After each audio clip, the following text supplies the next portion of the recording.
Всем привет-привет! Посмотрим, что будет в вашей жизни происходить в течение недели, 2-3. Так, неделя. Встреча с людьми с казенного дома. Хлопоты. Хлопоты, видите? В течение недели вы взаимодействуете с служащими, врачами, хирургами. Хлопоты по поводу ваших дел, вашего здоровья, вашей семьи, членов вашей семьи. Да, в течение недели. Хождение. Хождение нужное, необходимое для решения вопроса. 2 недели. В течение 2 недель приходит информация, приходят новости.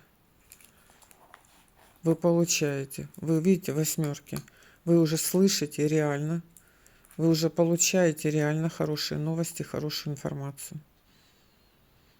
Это информация. Информация. В течение 3 недель.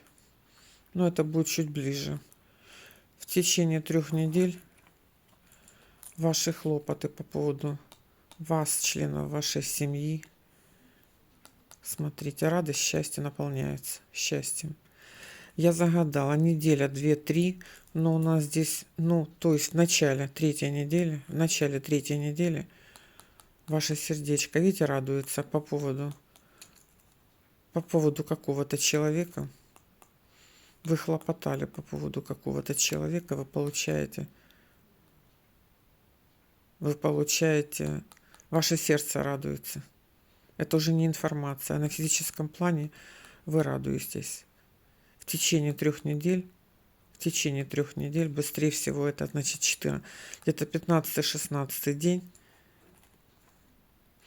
вы получаете информацию по поводу того, что вы хлопотали. Если вы хлопотали по поводу здоровья, то в течение где-то дней 15 у вас ситуация стабилизируется.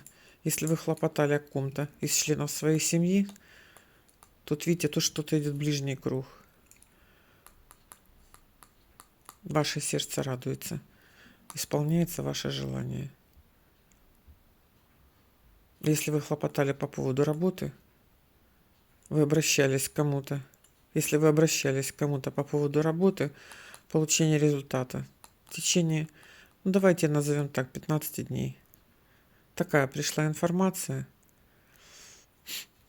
Если это ваша информация, берете, не ваша, не берете, не заморачивайтесь, да? Принимайте информацию, если она ваша, если вы интуитивно чувствуете, что я говорю именно о вас и о вашей ситуации. Всем успеха, решения вопросов. Да будет так.